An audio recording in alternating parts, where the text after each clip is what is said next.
This is a Film Stories original podcast. Love this podcast? Support this show through the Acast supporter feature. It's up to you how much you give, and there's no regular commitment. Just hit the link in the show description to support now. This episode is brought to you by Progressive Insurance. Do you ever find yourself playing the budgeting game? Well, with the Name Your Price tool from Progressive, you can find options that fit your budget and potentially lower your bills. Try it at Progressive.com. Progressive Casualty Insurance Company and Affiliates. Price and coverage match limited by state law. Not available in all states.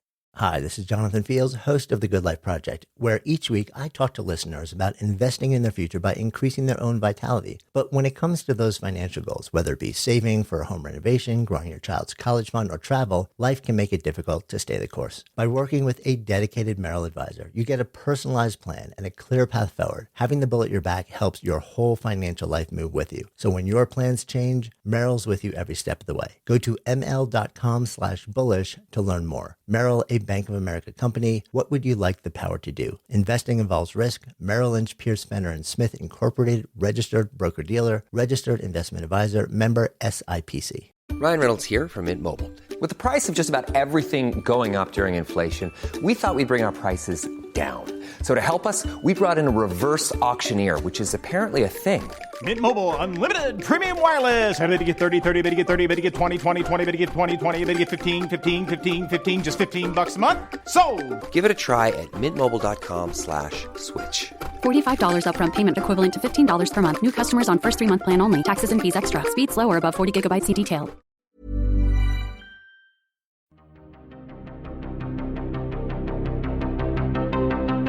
Welcome to Writers on Film, the only podcast dedicated to books on cinema.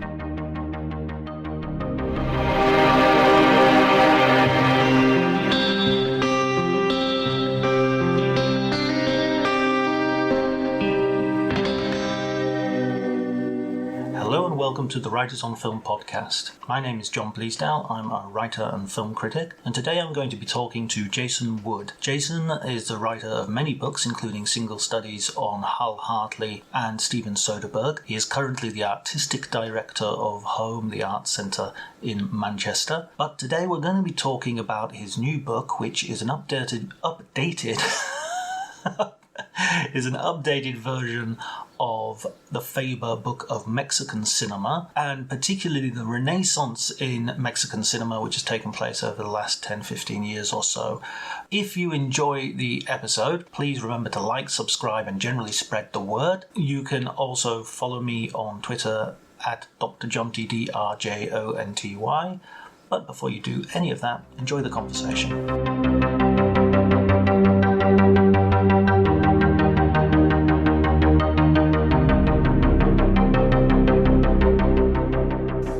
I went for the first book in 2006, which was quite an odd thing. So I don't speak Spanish, and I went for quite a long time in Mexico City, which is quite a tough city. And I was there on my own, and it was kind of interesting getting to grips with it. But I've been back a couple of times since. I went to a couple of festivals in Guadalajara. I mean, it's a great country, but, you know, as they say in the book, it's a country of extremes. You know, it is a very violent country, but it's also a country where the Mexican people are incredibly kind and sharing. And, you know, if you're a guest in their country, they really make you feel welcome. Reminded me of when I went to Poland, and you know, that sense that, you know, that there is a lot of hardship and poverty, but, you know, they want to transcend that and show that they are good people and kind people. So yeah, it was quite an eye opener as a trip, I have to say. Did your interest in Mexican cinema sort of predate you visiting, or did you visit and think, oh, I'd like to know more about this culture and get into it via film? My interest in Mexican cinema was actually a film directed by a Spaniard who was in Mexico. It was a film that I saw very, very early in my life on British television, when British television showed a lot more foreign language films. And I stayed up one night and I happened to catch a screening of Buñuel's Los Olvidados, which is a film set amongst kind of Mexican street kids. Again, a film of real hardship, but also a film of real poetry. And there was just something about that film that really captured me. I think it was that dichotomy between cruelty and beauty. So I love that film. And then I'm quite a big genre fan, and I was always interested in horror. And I remember seeing Guillermo del Toro's Kronos when it first came out at the what was then the Metro Cinema in Rupert Street in London, and I just thought it was incredible. I thought it was a really interesting take on the vampire film. I thought it was really kind of political. I really loved Ron Perlman, who was in the film, who I remained a big fan of. I think it was Kronos that really made me kind of think, wow, there's a lot of interesting film coming out of Mexico. And Kronos was made at quite a kind of pedestrian time for Mexican cinema. You know, it was when a lot of the older brigade was still making films. Not many younger Mexican filmmakers were making films. So it was that film, and then like a lot of other people, I saw Amores Perros in Cannes, and that really kind of kick-started the idea that there was something really exciting happening there. And Inarritu is such an interesting figure because he didn't come through the traditional film school. He didn't have a film background. He was a kind of DJ that just decided to go into cinema. And I think there was something very bracing about the fact that he didn't come from a traditional background. So yeah, those three films really, Kronos, Los Olvidados, Kronos, and then Amores Perros were the ones that really got me excited, I think. Yeah, there seems to be, reading your book, that you get a real sense that there is a fallow period in Mexican cinema, that there's a sort of that early Buñuel-inspired moment, and then there's sort of a lot of sex comedies and stuff that really isn't particularly interesting, and state-sponsored films that aren't particularly. Yes. And then you have this huge explosion, mainly centered around the figures that you cover in depth. So taking those figures maybe one at a time, Del Toro. Let's begin with him as a figure.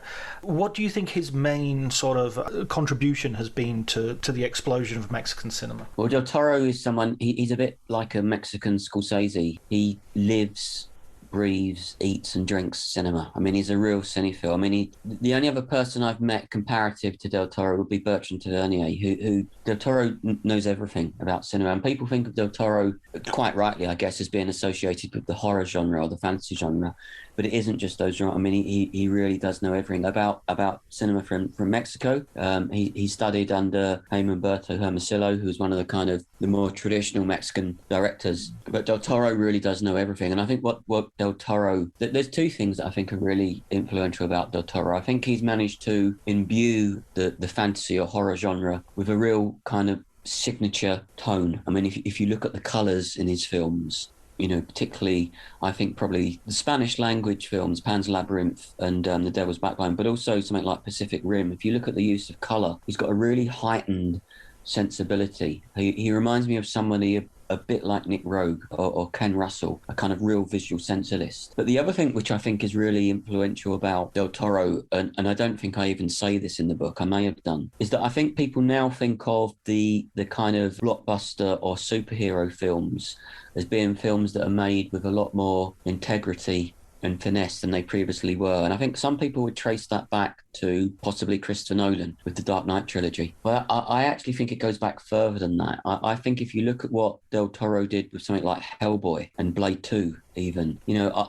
I think that Del Toro was someone that really raised the stakes in terms of mainstream Hollywood. I'm not sure if superhero is the right term, but I think he kind of brought a flair and a sense of charisma and a sense of adventure to those kind of films of a comic book origin. I mean, I remember seeing Hellboy and just thinking this is brilliant filmmaking, you know, and I love the great auteurs of world cinema, but I just thought that this was a film with a real signature style made by somebody that really wanted to imbue material that they obviously loved with their own sense of daring and adventure. And I think Del Toro probably deserves a bit more credit for how he raised the stakes in that kind of approach of comic book and genre filmmaking in general. I mean, I think his work in that regard is brilliant because, you know, I guess a little bit like a figure like Steven Soderbergh, who, you know, there's this theory that Steven Soderbergh would do a film for him, an independent film, and then a film for Hollywood. But I don't think there's a lot of difference between something like an Ocean's 11 and a kind of Schizopolis. I think they come from the same sensibility. And I would say the same with Del Toro. I don't think there's a big difference between a Pacific Rim and a Pan's Labyrinth. You know, I think they've both got the same sense of detail, in terms of the visual look of the film, the characterization, the storyboarding that Del Toro does for those films is exactly the same as the storyboarding he would do for what some would consider a more personal film. And he takes every project incredibly seriously. So yeah, I think they would probably be his two greatest contributions. Right. And I mean, I think you're right about that thing about his reputation. I never really thought of that before, but even in terms of his choice of material, he's not going for the Superman comic book. He's going for the comic books which are much more to do with sort of appreciating the monstrous and reinventing the sort of darker hero. And this has become nowadays with the Cruella film, and it's almost become a cliche to do that, to look at the, you know, a more morally ambiguous hero. I'm gonna in the podcast, when you listen back to that, you will hear a different tone of my voice going ambiguous. But no, you're absolutely right. I mean, Del Toro's always said he's often more interested in the monster than he is in the hero. And, you know, I really like the Hellboy character because he is a kind of ambiguous character. You know, he comes from hell. He's full of contradictions and failings, and I think that's what makes him more interesting. And I think that, you know, a lot of people like the kind of anti-hero, and I think Del Toro is exactly the same with his interest in the monstrous characters. And I think if you look at his films and you look at the kind of monstrous characters he's created, you know, you think of the Pale Man in Pan's Labyrinth, and they're just incredible characterizations, you know, and the Pale Man is just one of many. You know, you think of the Faun and again you think of the kind of villains in Hellboy 1 and Hellboy 2, and they're just so brilliantly and vividly realized that you can see that that's where his interest really lays, I think. Yeah, absolutely. I mean, even in The Devil's Backbone, where you have the ghost sort of trailing this stream of blood during the Spanish Civil War, so it almost looks like a red flag. It's you know, there's nothing casual or incidental about the monstrous. It's all it seems to hold a genuine significance. So moving on to Cuaron, you're going to have to correct any of my pronunciation. No, I'm a non-Spanish speaker, so my pronunciation is equally fragile. Okay. We'll just drop in like somebody else's pronunciation. Yeah. Here, there's what I got from your book, what I got from sort of my own watching of Cuaron's movies, is the sense that there was a real possibility that he could be a sort of Mexican Ridley Scott. He could have gone into Hollywood and just kind of disappeared and produced amazing movies, technically brilliant, but no more Mexican than, you know, G.I. Jane is a British movie. And he kind of doesn't do that. I think that's a really brave decision. Well, I mean, do you think that's you know, am I getting that right?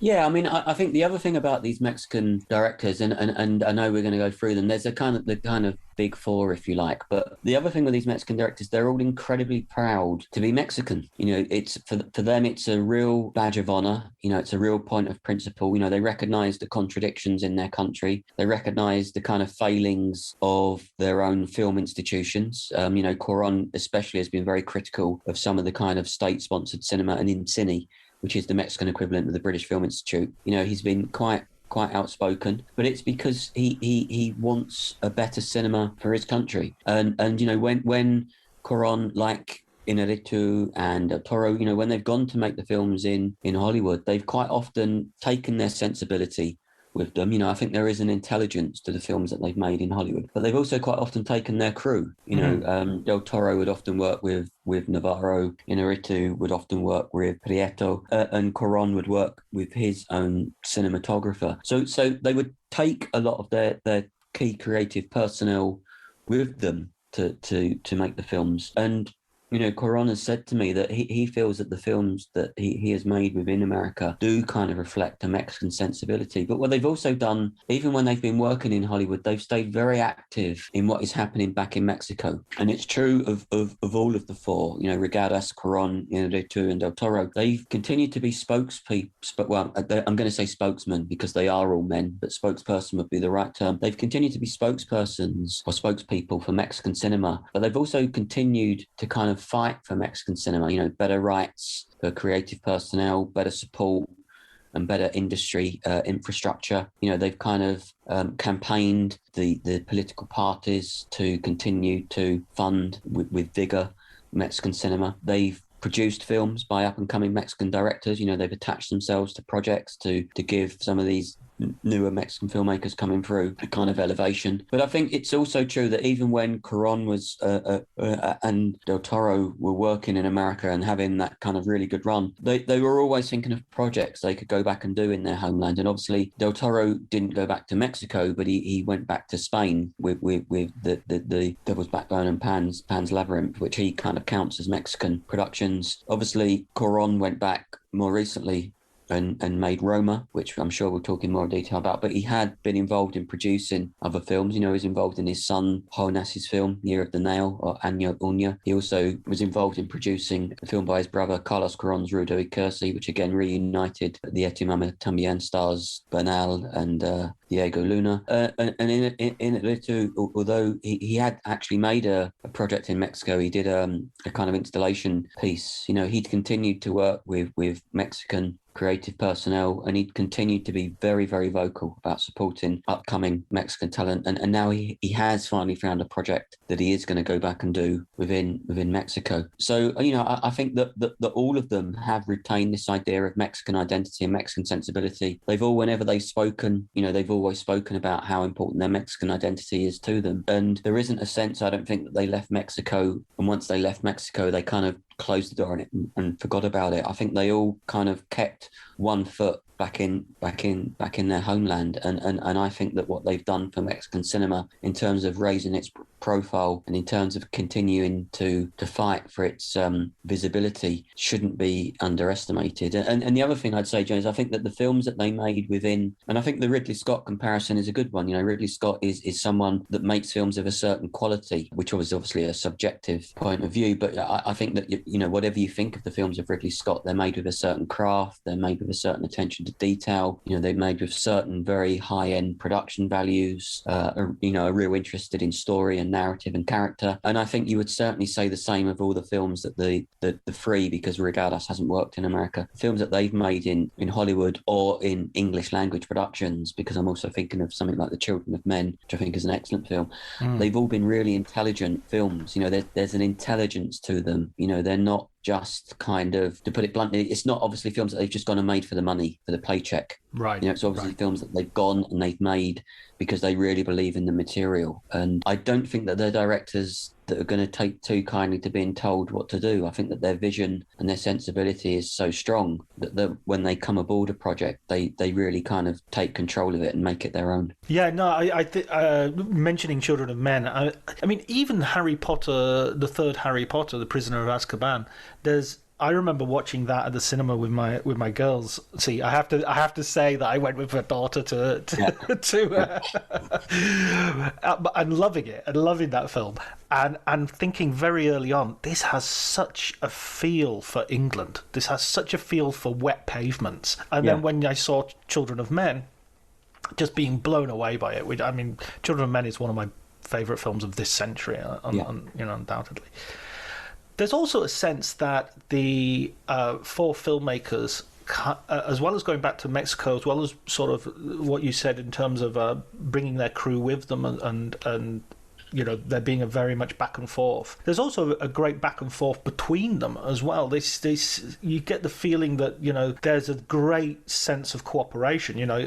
Del Toro turns up at Inarritu's door to help him with the editing for Amores Perros, for instance, is one incident that you bring up in the book. That feels almost unique. I don't get the feeling that I don't know, maybe going back to the 70s and Spielberg and Lucas showing everybody Star Wars and Brian De Palma ripping it to pieces. Maybe a more negative example, but I don't get it feels rare to have that level of collaboration between essentially competitors. They're all really close friends. They're all very, very supportive of each other, and you're right, they comment on each other's work, they see each other's work, and I would imagine there is a competitiveness there, but I think it's more done out of a solidarity. And the interesting thing is, and I say this in the book and I've said it before, is that the directors, the three, Cuaron, Del Toro and Inarritu, are the ones that have had the huge success, but the filmmaker that they really admire is Regadas.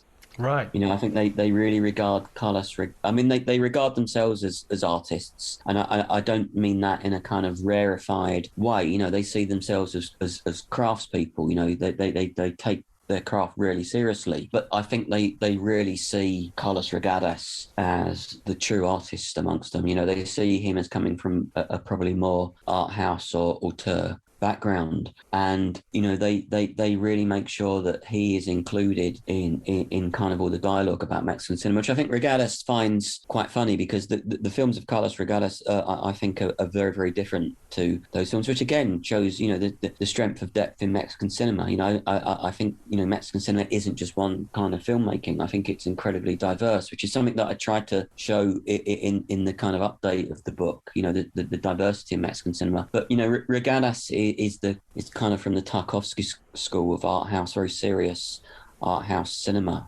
I also think that Regadas is quite possibly a genius, but I think that Cuaron, Del Toro and Inarritu, I think envy is the wrong word, but I think that they see Regadas as working completely on his own, without any kind of commercial imperatives, without any need to satisfy. The films of Carlos Regadas are genuinely independent. They're not made with a certain box office in mind. They're quite often made with one or two independent producers. So that there isn't this need to be making the film for an audience. And I think if you work in that way, I think you must have a great sense of freedom, which isn't to say that the other three don't work with a sense of freedom, because I think they do. I think that they're making films not necessarily to achieve a certain commercial or box office revenue. I think they're making the films because they believe in them. But there obviously must be, for the most part, they're studio-funded pictures. There must also be a certain pressure to deliver certain audiences. And I think that they see that Regadas works in a way which is completely independent from that, which is why I think that, Cuaron returning to Mexico to make something like Roma, I think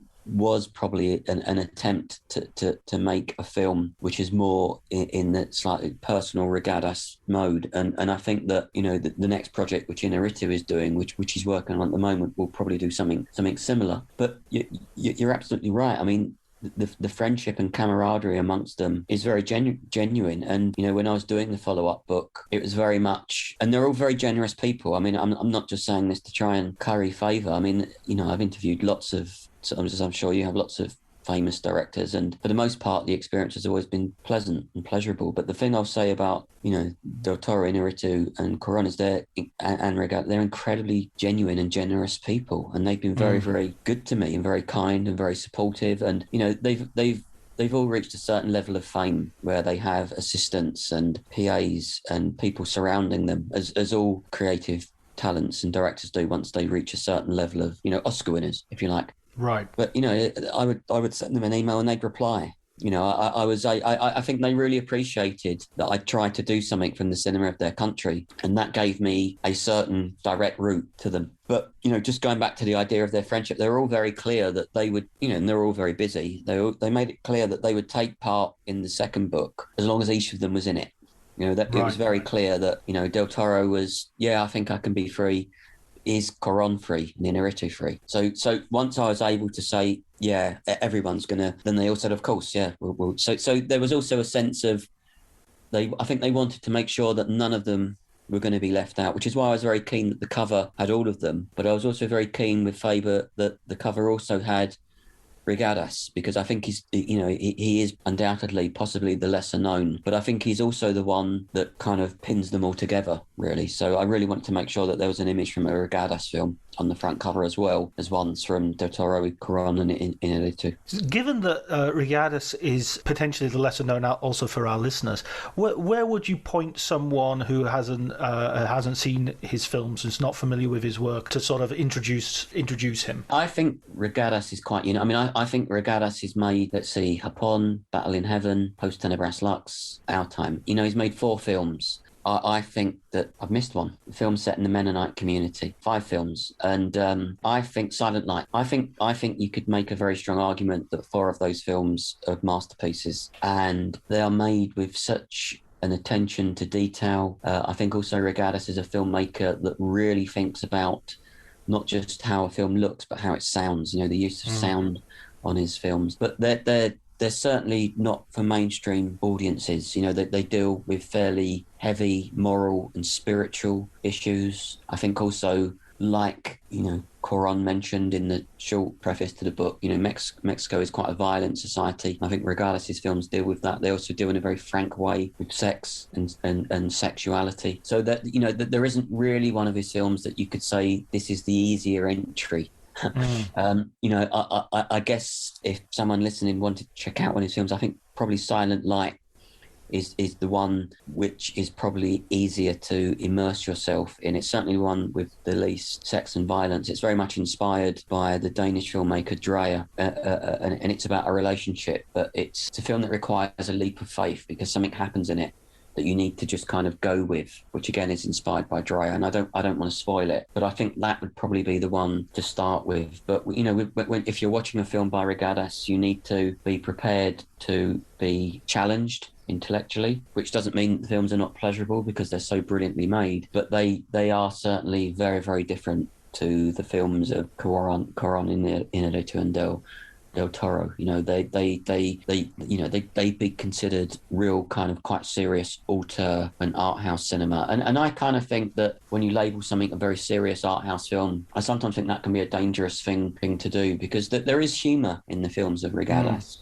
Undoubtedly, there are things that are funny, and he's a very funny man. He has a very strong sense of humour. So I think to just kind of label them these austere, kind of rigorous things that you have to force yourself to sit through, I think does the films an injustice. But you certainly need to be prepared to pay attention, and you certainly need to be prepared to not necessarily be given a kind of quick fix of entertainment. But I genuinely consider the films to be quite brilliant and in their own way quite unique. And we spoke about the other filmmakers that these directors have all kind of supported, and Carlos Regadas has been a kind of long time producer and executive producer for another Mexican filmmaker who's in the book called Ama Escalante, who I think is one of the other really interesting kind of younger generation of Mexican filmmakers, and Regadas has produced a number of his films. And the films of Ama Escalante, like the Regadas films, they're a little bit more kind of auteur driven. But the last Ama Escalante film would be a really good one for listeners to check out. It's called The Untamed,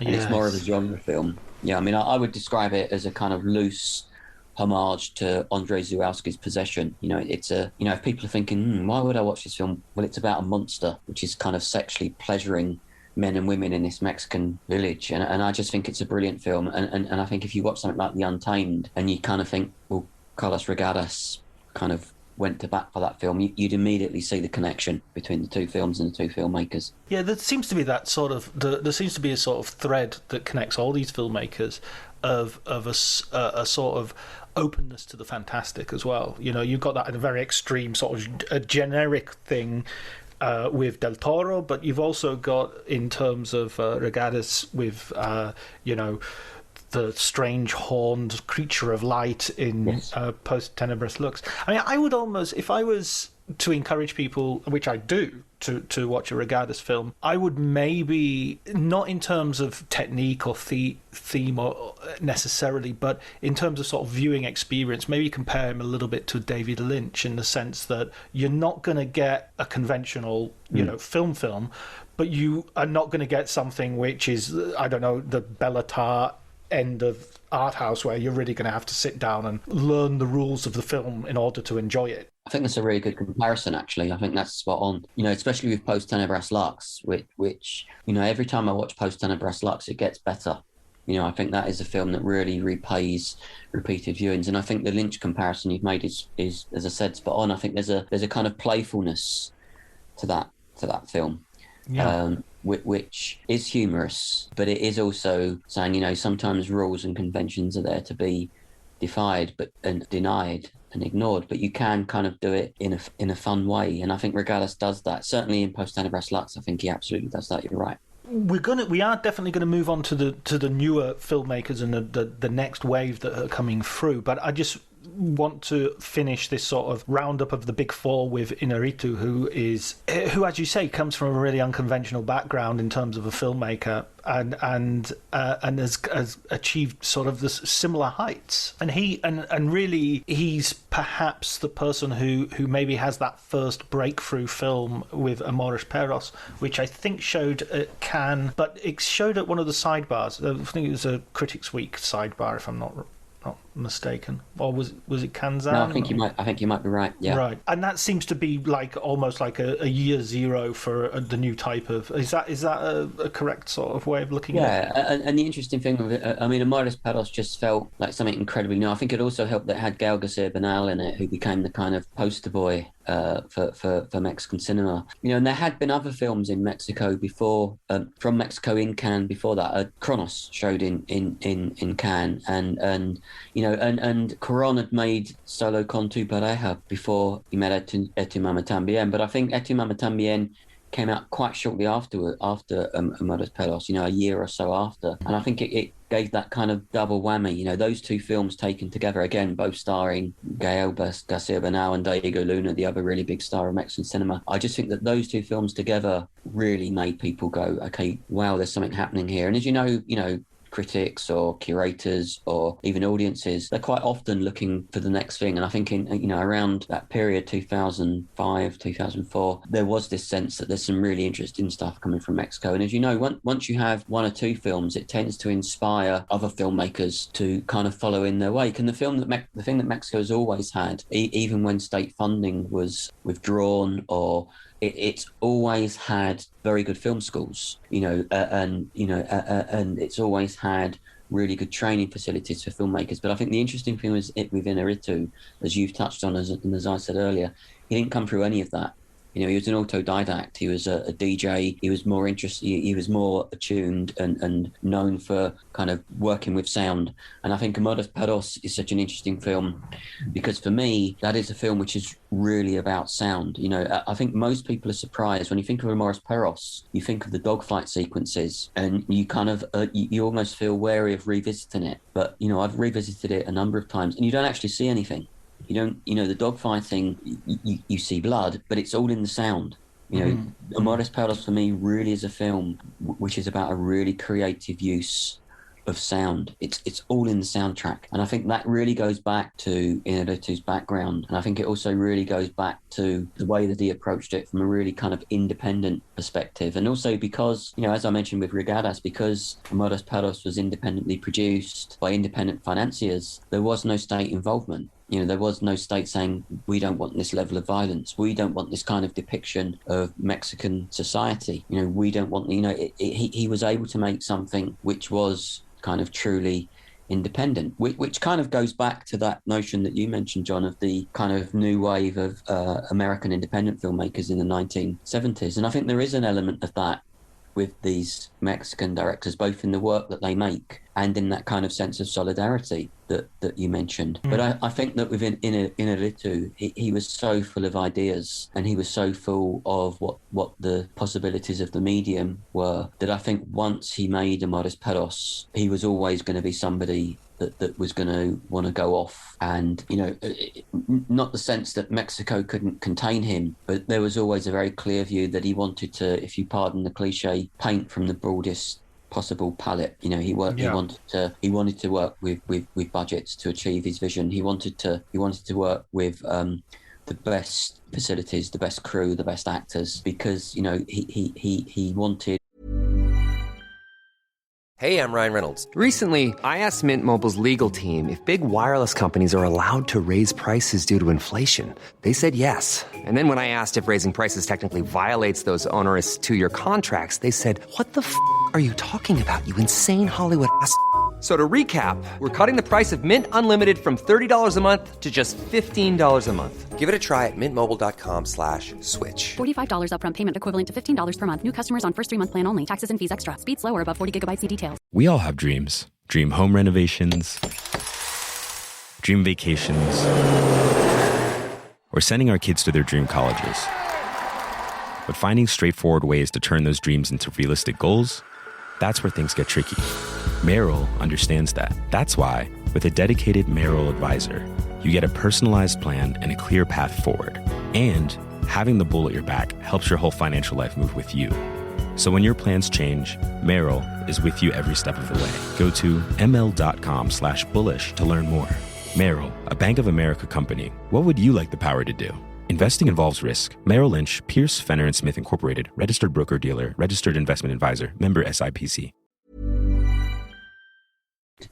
His work to be seen on the biggest and broadest canvas. But the thing I admire about Inarritu is I don't think he ever diluted his vision, you know, and I think something like The Revenant, for me, has a lot of similarities to Amores Perros, both in terms of its subject matter and in terms of just the very technical brilliance with which it's executed. You know, I think Inarritu is a genuinely brilliant and daring filmmaker who very much like Del Toro and Cuaron and Regadas has kind of pushed the envelope of what's available in filmmaking. You know, I think that these directors have kind of progressed the medium. You know, there's not that many other filmmakers that you can say that about. And I think Inarritu is incredibly ambitious in the right sense. You know, he's someone that just wants to continue to try and make films which, as I said, test the boundaries of the medium, but which also deal with very pressing and pertinent subject matters. I don't think Inarritu is somebody that could be contained or controlled by the Hollywood production system. I just think his vision and his passion is too strong for that.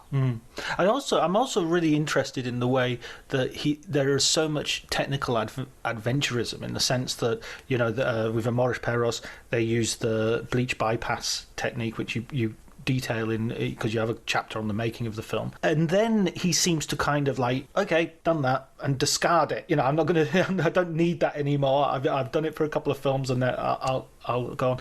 And also the fact that they're doing long takes, they're doing these things which nowadays is almost become, again, it's influenced so many other filmmakers and TV shows that they're moving on. But if it was just a technical, stylistic experimentalism, there'd be a limited interest. But it's the fact that the content, the narrative, the characters are so interesting as well. It's not, you know, we brought up Ridley Scott earlier, and he is a superb stylist, I totally agree. But he's also kind of only as good as the script he's got. Yeah. Whereas with these guys, they are writing their own stuff as well as directing, and that auteurism seems to be the root of their success, or their continued success. Yeah, I mean, I think, again, you've hit the nail on the head. I think that with their films, there is this sense of formal daring and experimentalism and technical brilliance. I mean, if you think of something like Gravity, which just, when that came out, you know, that film it blew people away. But I think there is also this I think they managed to ally that with a really strong sense of character. And again, I'm going to labour it now that you've mentioned it, and it's stuck in my mind. I think that's something that was similar with the American filmmakers of the 70s, you know, Friedkin, Lumet, Pakula, you know, who are making quite often quite political films. But I think those films had a stylistic brilliance, but they were also underpinned by brilliant characterization and brilliant scripts. You know, again, you think of Scorsese and his collaboration with Paul Schrader. You know, these were filmmakers that were interested in the possibilities of the medium, but they also wanted to take audiences on a journey in terms of the narrative and the narrative trajectory, but also the characters that they were asking you to invest 120 minutes or 90 minutes or whatever the running time with. And I think that, you know, what underpins all of these films is this sense of character. I mean, if you think of Birdman, you know, in Inarritu's film, you know, Michael Keaton character is basically, pardon my French, an arsehole. but you become incredibly invested in him. you know, because he's so brilliantly written, but also so brilliantly played by Michael Keaton, you know. And I think that was also interesting, the way that, you know, Tarantino's always been given credit for kind of rediscovering actors. I think that what Inarritu did with Michael Keaton, who at that time was not at the best point in his career, the way he kind of brought him back was just brilliant. But you know, I do think that they're all interested in not just having films that take you somewhere in a technical sense. They want you to be invested in the characters. And just to digress really briefly, I mean, I think that's one of the reasons why Roma was so successful. And I think Roma is a really important film for a number of reasons. I think it's obviously the film with which Cuaron returned to Mexican productions. You know, when you think about Roma, it's an almost 3-hour film in black and white in a particular Mexican dialect. It's a film that had an unknown in the central role who was nominated for an Academy Award. But I think Roma is also really important because I think a lot of people forget the role that Roma played, but Roma was the first kind of Netflix film to not just be invited to festivals, but to win major prizes. You know, I think Roma really changed things for Netflix. But what Cuaron also did, Cuaron was the first director to really say to Netflix, okay, look, I love the fact that you've given me this creative freedom. I love the fact that you've given me this budget. I've delivered to you awards and festival prestige, but I want my film on a cinema screen. Yeah. And Roma was the first film, you know, and Netflix had worked with other auteur figures, you know, Bong Joon-ho and the Coen brothers and others. But Roma really changed things from an industry perspective in that it was the first Netflix film that went into cinemas and not just on the Netflix channel. So I think Roma's a really important film for that reason. But just to go back to what we were talking about, just to prove that this isn't just a long, lengthy digression, I think Roma was also an important film in the same way that something like Parasite was an important film. You know, when Parasite won the Best Picture Oscar, you know, Roma obviously was up for that and should have won. I think Green Book won and Roma obviously should have won. But Roma did win Best Director. You know, the lead actor was nominated. Cuaron, who shot the film himself, was nominated for the Best Cinematographer. But I think Roma, alongside Parasite, was a film which really changed audiences' perspectives of watching films with subtitles. You know, Roma was not just a critical and cultural and awards success, it was a commercial success. You know, that film was seen by a lot of people, both on Netflix and in cinemas. So I think that something like Roma kind of paved the way for Parasite, which really broke down the door, because that did win the Best Picture, you know, for a language film. And then you did have Bong Joon-ho in his acceptance speech saying that, you know, the 1-inch subtitle shouldn't be a barrier to audiences. And that's all true. But I don't think that would have been possible without Roma. And this is where I bring it all back together to prove that I hadn't just gone off on a...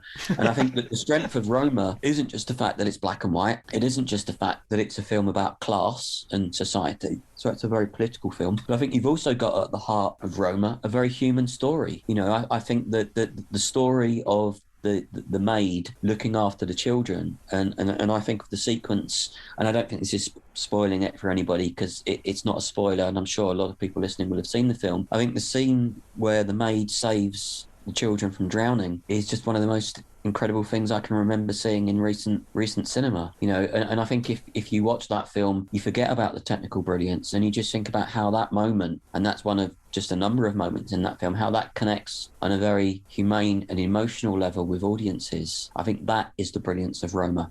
You know, not just the fact that it is shot in the dialect and it is black and white and it is about it's the way it connects with people on that very kind of basic level of, you just think, wow, this is really what the root of humanity is kindness and compassion, and a sort of visceral connection to cinema. And it is kind of ironic that it came through Netflix because of this, because, you know, no film has ever well, no, that's a way too grand exaggeration, but it is a film that vaunts its cinema-ness, if you know what I mean. It's even got a scene in a cinema where the maid is abandoned by her scurrilous boyfriend. Staying with Oscars and achievement and awards, I mean, I noticed that you and we talked about the cover of the book already as well. You've got them brandishing their Oscars on the cover, and personally, I'm a little bit of a sort of anti-Oscars person, merely as a corrective to the way it gets argued about on Twitter, basically. Having said that, I always watch them and I always care passionately about who wins and who loses. But yeah, you really wanted to underline that, you know, I mean, I remember Chariots of Fire winning the Oscars and Colin Whelan shouting, "The British are coming, the British are coming." Well, I mean, the Mexicans came and conquered far more than the British did after Chariots of Fire. Yeah, I mean, the thing, I mean, in all honesty, it's interesting because I think the directors, they all say in the book that winning the Academy Awards wasn't, I mean, I'm sure it was very nice and I'm sure they like having the awards, but they've all said, you know, that the winning of the awards wasn't necessarily, they didn't necessarily think of it as awards for them. They saw it as validation of their nationality and they saw it as validation of their country. And I think they realised that having these awards would give them more power in terms of being spokespeople for Mexico and Mexican cinema. They're not particularly, my experience of the directors, they're not particularly ego-driven. I think it was Cuaron actually that said, you know, yeah, it's nice to win an Oscar, but you know, I don't think they're at home polishing their statues, but I think they do realise that it gives them a power and a visibility. You know, I think that's what they recognise that it gives them. And as I said, I think they see it as an award for their country. Also, you know, you have to remember the relationship between Mexico and America, which has always been fraught with difficulty, and especially in the era of Trump, you know, where Trump was building the wall and making racist and derogatory comments about Mexico. You know, Mexico's a country which has always existed in the shadow of America, and I think that these awards proved that it was coming out of the shadow. I mean, the front cover, if I'm being honest, you can understand. I mean, when the first book came out, there was never going to be any discussion that the front cover was going to be Gal de Garcia Bernal, because they knew it would sell copies. Right. And I think that with this cover, there was a sense that and I'm not disagreeing, the publisher wanted the pictures with the directors with their Oscars on the cover because they knew that it might attract readers possibly that weren't, perhaps, you know, that maybe weren't as interested in Mexican cinema because it was Mexican cinema, that they're interested in films that were kind of high-profile films that had won awards, and I have no problem with that. But you know, I did say to Faber, and they're a great publisher, and they you know, they've been very good to me. I said, you know, I think the directors would be disappointed if it was just them on the cover. I think they would want to see some of their compatriots on the cover. So, you know, it was always going to be a kind of montage sleeve that would have some of the other filmmakers as well. And I certainly said to Faber that, you know, the big three wouldn't be happy if there wasn't an image. Carlos Regadas didn't want his image on the cover. He's quite shy is the wrong word, but he's not very publicity seeking. But right. I think the other directors would have thought it very strange if there wasn't an image, at least from a Regadas film. So we struck a happy balance. But yeah, I mean, you're right. I mean, the idea the Brits are coming, I think for, you know, the last, ever since, you know, Cuaron won with Gravity, you know, the kind of visibility that these directors have achieved, president of the jury in Cannes, multiple Academy Awards, you know, Inarritu a multi-award winner, Cuaron a multi-award winner, you know, Del Toro nominated a number of times and finally won for The Shape of Water and won big. And, you know, as I mentioned earlier, it isn't just the directors that have won. You know, the last kind of 10 years or so, or maybe slightly less, 6 or 7 years of the American Academy Awards. And I think you're right to be slightly dubious of the Academy Awards. I mean, I mentioned Green Book winning over Roma. I personally don't think we should set too much in the Academy Awards. I mean, I think it was almost more important the fact that something like The Shape of Water won the Audience Award at Toronto and Roma won, I think, the Golden Lion at Venice. You know, I think that they're awards that would probably mean more to the filmmakers. But I think the fact that Mexico has so dominated the Academy Awards just in terms of visibility. And as I said, the last 5 or 6 years, you've had Prieto, Navarro, you know, Gustavo Santaolalla, the composer. You know, they've all just continued to win. You know, yep. and not just won once. Successive wins, successive nominations. You know, I'm sure that in the Trump era, he would have hated that. You know, I remember he hated it when Parasite won. You know, his reaction was, "Oh, what the hell is this? You know, our big award ceremony and a film from Korea is winning." And he would have had exactly the same attitude to the Mexicans winning. So I think it's fun for that reason. I think it's fun that it kind of gets under the skin of the right wing. Yeah. That's a bit something picante, something. Yeah, no, absolutely. So let's talk, move our attention to the new wave of young filmmakers who are coming out. Obviously, the big four have lots still to offer. They're by no means over, but you mentioned quite a few in the second part of the book. Now, I'm gonna fess up. I'm familiar with Michel Franco and I'm familiar with Amal Escalante. I've seen maybe, I think I've seen 2 of Escalante's films, The Untamed that you already mentioned, The Heli, which is absolutely extreme and hellish vision of the Mexican drug wars. Yes. Highly recommended, I would add, but not for the faint of heart. Certainly, it struck me as a antidote to that sort of, I don't know, slight commodification of the drug wars in series like Narcos, where it sort of becomes, almost like a computer game of elaborate ways in which people can get shot, whereas Heli, oh man. So I just wanted to, I think Heli was very much intended as an antidote to that. Right. You're exactly right. I mean, that's what I think it wanted to show what the drug wars were really like. And there's another film, Miss Bala, which does something similar, but Heli really does go much further in terms of looking at the reality and the collateral that these drug wars cause, mainly on the working class communities where the wars take place. Yeah, absolutely. You really get a horrible sensation of being in the midst of it, and there are scenes there that you don't necessarily want to watch again, and you certainly don't want to experience. I guess my question is a little bit similar to the one I asked earlier about the Regadas, which is sort of like people who are not so familiar with these filmmakers. Where would you begin, and what would you recommend? Well, I think again, the film that Michel Franco, who is. He's got a new film coming called New Order, which I think is going to be quite divisive. But the other thing I was really keen to try and do with this book, and it was a genuine intention, there were 2 things I wanted to do. I wanted to, I mentioned earlier that the diversity I wanted to explore, and the cinema that I think that cinema is an ecosystem from any country. If you look at cinema from England, you could argue that you need the period dramas and the kind of Kingsman, etc. But then you also need the Ken Loach and the Mike Leigh, and then you also need the newer generations of coming through. Like Aline Khan, who's just made a brilliant film called Afterlove, and you need Joanna Hogg, and you need the young Black filmmakers like Remy Weeks with his house. You kind of need that broader vision, because I think we're beginning to realise that cinema has to be much more inclusive, both in terms of people that make it and the audiences that it's made for.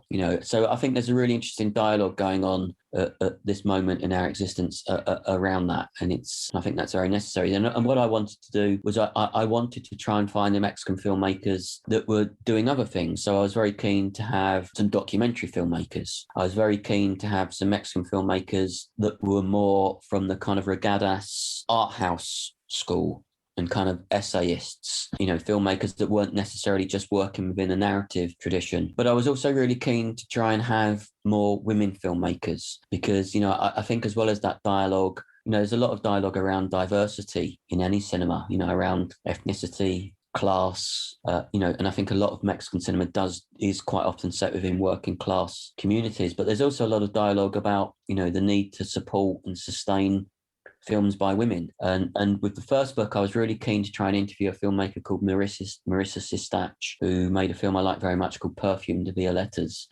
But it just proved impossible to for various reasons to get an interview. So in the end, I wasn't able to interview many women filmmakers, but I interviewed quite a lot of female producers. And it's interesting that in Mexico, a lot of the producers were women. Marta Sosa, who is one of the producers of Amores Perros, Rosa Bosch, who's one of the great figures who helped immeasurably with this book, who's Del Toro's long-time producer, and Berta Navarro. Berta Navarro again worked a lot with Guillermo del Toro.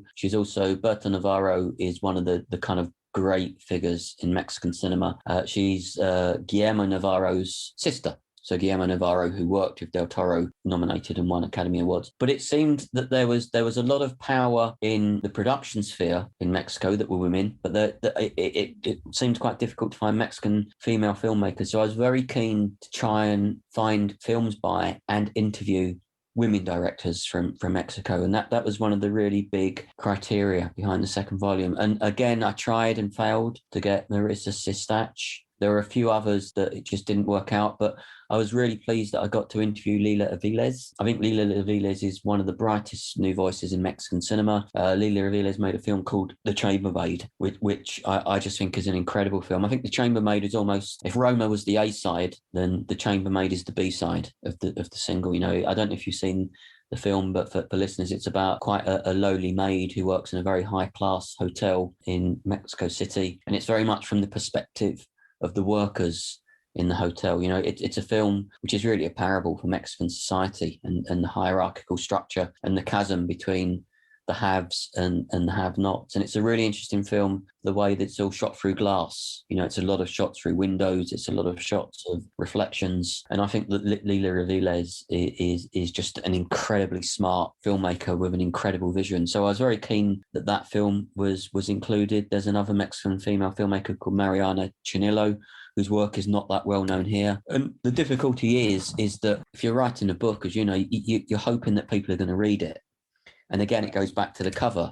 You know, if you put Del Toro and etc. on the front cover, someone might pick it up. Unfortunately, if you was to just put films by filmmakers who might not have even had work released here, it's going to be more difficult to get people interested. But I almost wanted, you can almost think of it as fishing. The big four were the kind of bait, but I wanted to kind of hook people in and then say, oh, and read about these. So, you know, another filmmaker I wanted to include was Everardo Gonzalez, who's a kind of documentary filmmaker, but very much his work very much straddles fact and fiction. You know, you can watch things and you think, well, is this a documentary? Or and I like his work very much. And also Alonso Ruiz Palacios, who is someone that has had some success outside of Mexico, but he's just made a really interesting film which is on Netflix, which I recommend, called A Cop Movie. Oh yeah, I've seen that. Yeah, I mean, you know, because you think you're watching a documentary and then you realise you're not watching a documentary. So I think he's another one that's doing something really interesting with form. So, you know, I really wanted it to be a balance in the interviews between people that everybody would know,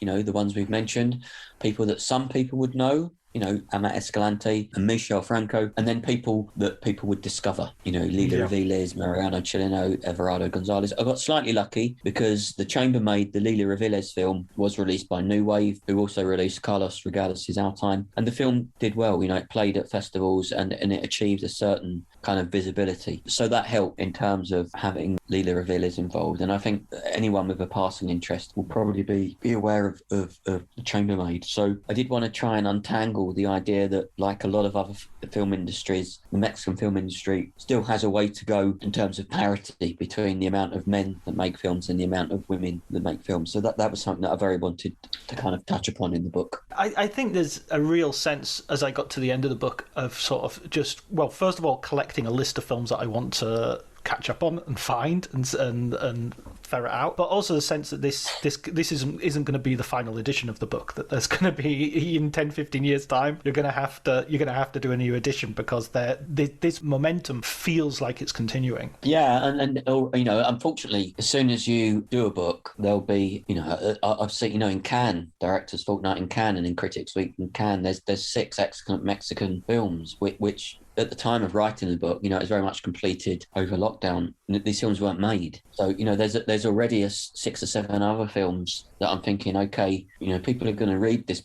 Now the book's out, they're going to see this and think, well, why aren't they in it? So already there are films that are coming that you think, okay, well, they'd be good for the next volume. The next part of the book, I'm actually writing a book with Del Toro, a standalone book with Guillermo Del Toro, which will be coming out through Faber. And what I'd quite like to do is I'd quite like to do standalone books with Del Toro, Regadas, Cuaron and Inarritu. I mean, that would be the long-term dream. Going back to the old version of the Faber and Faber sort of interview book, okay, those would be brilliant. I love those books. They were, I mean, your book follows a sort of oral history structure as well. Yeah, and that's something I really like. I really like the oral history structure. And I must mention, I mean, I dedicated the book to Walter Donahue, and people that don't know Walter Donahue is really the person responsible for Faber. You know, certainly the film books and all of the kind of Scorsese on books, that they were all Walter. I mean, Walter, I think, is the unsung hero of British publishing. You know, he was Wim Wenders' story editor on Paris, Texas. You know, he goes back a long way with cinema, and he's someone that Christopher Nolan and Steven Soderbergh, they always speak to Walter Donahue about their films. And I like that oral history. You know, I like the fact that, you know, I think that books about filmmakers should really be about the filmmaker, and it should be in the words of the filmmaker, which is why I'm quite keen on. I like transcript books, because I really think that you get to hear the filmmaker. And what I tried to do with this book, I tried to make my questions as short as possible, so that you're not listening to me, you're listening to the filmmakers, because I think that's what people want to hear. But I love those. I mean, you can probably, in my shelves, I think I've got all of those Faber books, and they're all excellent, and they all give a really interesting insight into the filmmaker and filmmaking at a particular time in history, and how approaches to filmmaking has changed. And the Del Toro book, which has been slightly delayed because he's finishing his remake of Nightmare Alley, I think that will be such an interesting book, because as I mentioned right at the start of this, he's just such an authority on cinema. The problem with working with Del Toro is he's so busy. He's finishing Nightmare Alley, but he's already got 6 or 7 other... I mean, he's a workaholic. He's already got 6 or 7 other projects on the go. So it's finding the time to pin him down. But it's something that I'm excited about. And, the other great thing about doing this book is I think that all the people in it realised that it was done with the right intention. It was done for a lot of love for Mexican cinema and the filmmakers. It was done to try and help shine a light. I think I got lucky. Most of the things I do have terrible timing, but I think I got lucky with this because the timing was right. And and I've been lucky in being able to maintain a good working relationship with these directors. And I don't think I'm kidding myself. I think they've all written to me and said, we really appreciate what you've done and it's always gratifying to get that. I mean, as you know, and I think this podcast is such a brilliant idea, because film books don't necessarily sell huge amounts of copies, and I think people's approach to reading film books has changed slightly because the internet and access to materials really changed things. But I do still think there's a place for books, and I think we have to guard against only having a mainstream culture, whether it's a mainstream film culture or a mainstream culture in general. And I do think there has to be room for people to read about culture which is slightly outside of the mainstream. But I know that for Faber, who are publishing less books, it's harder to cover costs. It's harder to sell the kind of copies that they used to sell. But I also think there has been a bit of a renaissance. I think one of the things that lockdown has done, it's connected people again with artifacts. I think people like physical media now. They like buying a record or a book. They like buying a record or a CD. They like buying Blu-rays. Blu-ray sales have kind of gone up, and I think that they've also gone back to the idea of owning a book as being something which is quite desirable. So I hope the book does well and repays Faber's faith in it. I spent, I think, a year on Kindle, just reading as soon as I got my Kindle, and now I've gone back to not just books but hardback books. Sort of like I never used to read hardback books, but now it's like, no, I need to atone for my Kindle sins with proper heavy books. Speaking of which, what film book would you recommend? I found this question really hard, actually, and the reason is I'm someone that really enjoys reading film books. I mean, I tend to, at the moment, I'm reading The Big Goodbye, which is I've forgotten the author, but it's another Faber book. Sam Watson. Yeah, about kind of Chinatown. Future guest of the pod.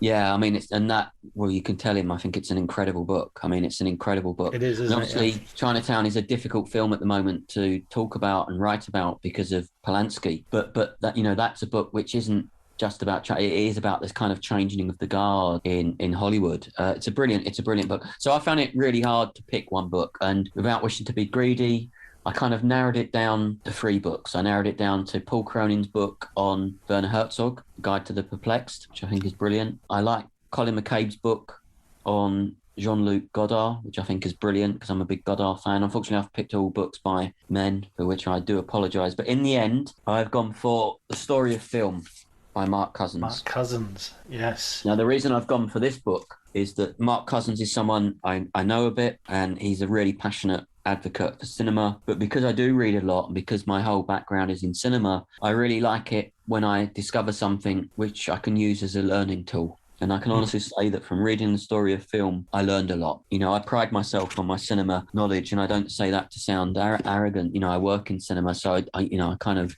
live and breathe cinema. But from reading The Story of Film by Mark Cousins, I learned about aspects of cinema that I didn't know, and particularly an era of Japanese documentary filmmaking in the 1970s. And I discovered a film called The Emperor's Naked Army Marches On, and this whole raft of Japanese documentary filmmakers that was completely unknown to me. And I think Mark Cousins has also been very good in talking about how women have been written out of film history. And I've discovered through Mark's writing a whole raft of female filmmakers whose work I didn't know, not just Vera Chiliova, who made Daisies, but, filmmakers from all over the globe. It's a truly international book. And as I said, I think anybody that reads this book will have their understanding and passion for cinema both broadened and reignited. Yeah, I totally agree. I second that. I just think it's such a virtuous circle that, you read and then you end every book with a list of other films to watch. You watch those films and then you want to find out more about those filmmakers or that particular time in history,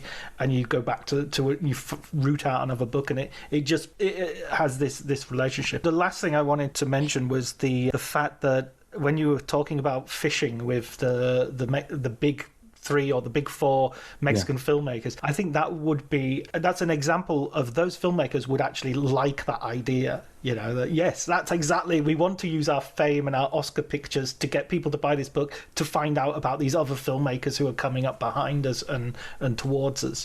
That's exactly what they do, and that's why they were very keen that we don't want this to just be a book about us. We want this to be a book about our industry and our fellow and co-filmmakers, and that I think that was what very much appealed to them. As I said, they're all multiple Oscar winners, but I've always found them refreshingly ego-free, and as I said, they see this book as a film about where they come from and where they began, and I think that's why they were able to be so supportive of it, and I'm very very grateful to them. Well, I'm very pleased to recommend it. It's a superb read, and I think it will, if you know a lot about Mexican cinema, it will still tell you a lot. And if you don't know that much, it will open your eyes, open some doors. Thank you so much, Jason, for talking to me today. Thanks very much. It's been a real pleasure. And as I said, I think that what you're doing with this podcast is such a brilliant idea. And it's been great coming on and having a really insightful and entertaining conversation about it. So my thanks to you, John.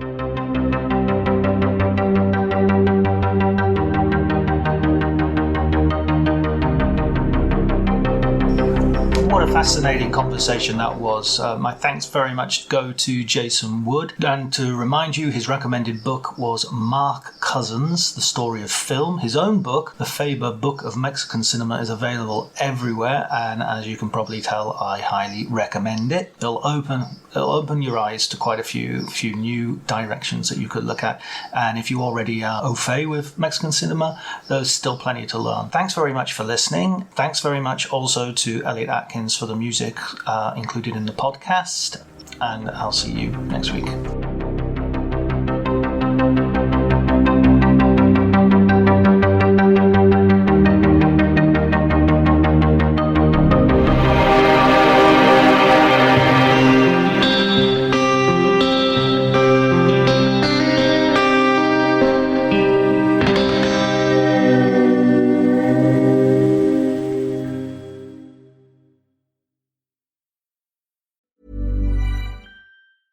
As the days get shorter and the nights chillier, it's tough to keep up your fall workout routine.